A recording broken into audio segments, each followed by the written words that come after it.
आज का हमारा व्याख्यान है 1945 और 1947 के बीच की प्रमुख घटनाओं पर। पिछले टर्म पर हमने पढ़ा था भारत छोड़ो आंदोलन।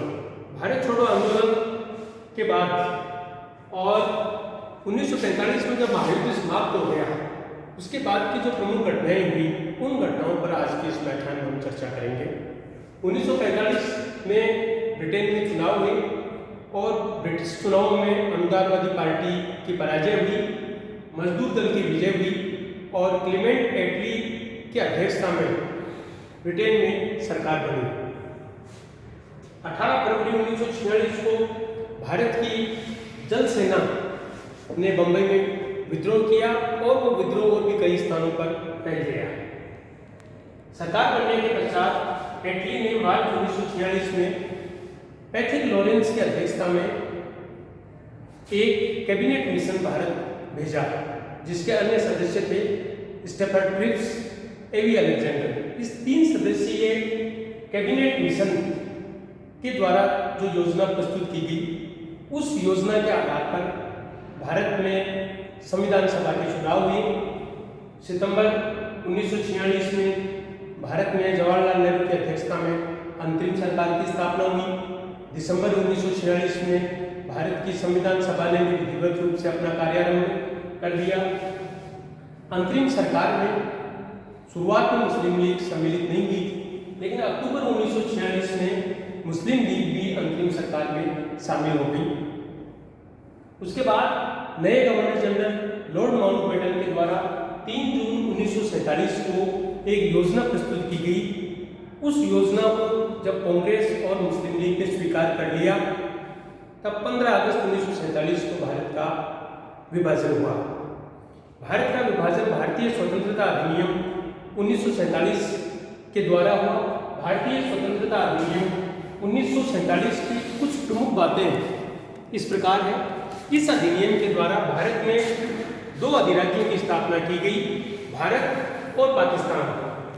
दोनों अधिराज्यों की संविधान सभाओं को सत्ता सौंपने की बात कही गई। दोनों अधिराज्यों यानी भारत और पाकिस्तान के अलग अलग गवर्नर जनरल बनाए जाने का प्रावधान था इस अधिनियम में।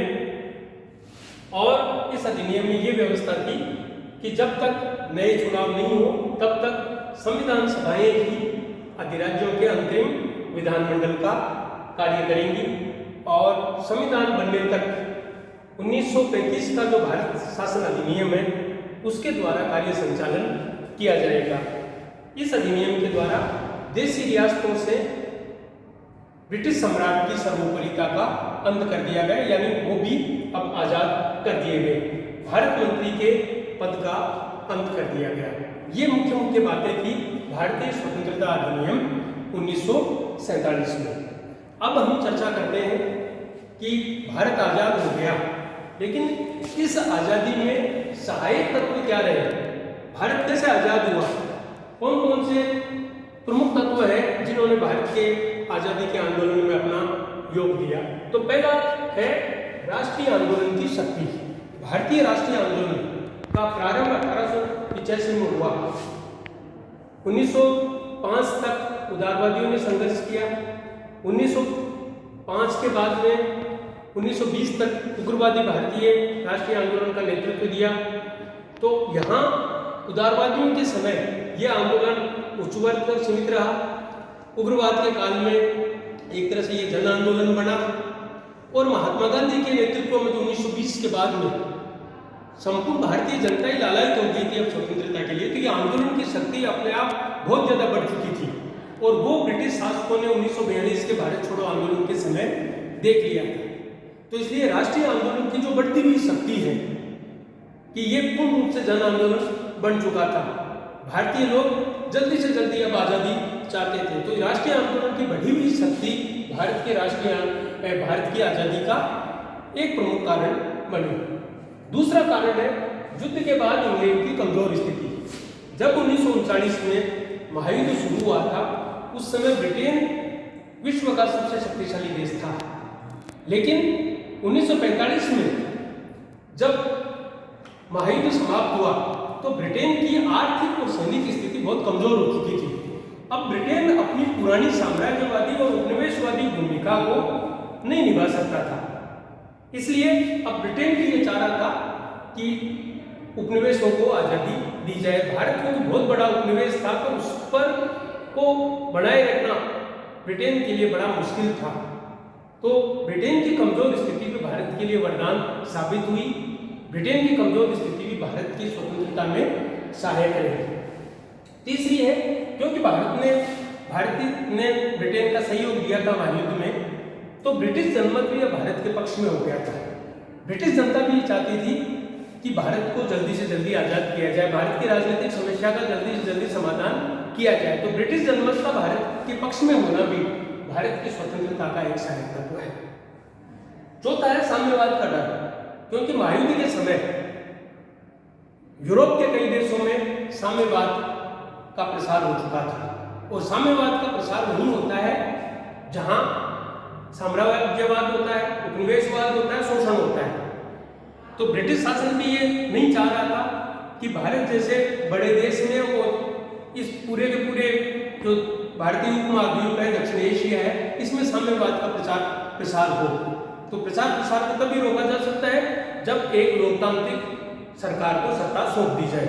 तो भारत में ब्रिटिश शासकों ने लोकतांत्रिक सरकार को सत्ता सौंप देना ज़्यादा उचित समझा। तो साम्यवाद का डर भी भारत की आज़ादी के पक्ष में रहा।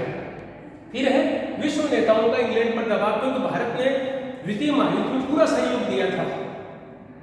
इस कारण से दुनिया के जो नेता थे, अमेरिका के राष्ट्रपति रूजवेल्ट, चीन के प्रमुख चियांग काई शेक, इन विश्व नेताओं का भी ब्रिटिश शासन पर दबाव था कि अब भारत की समस्या का समाधान किया जाए।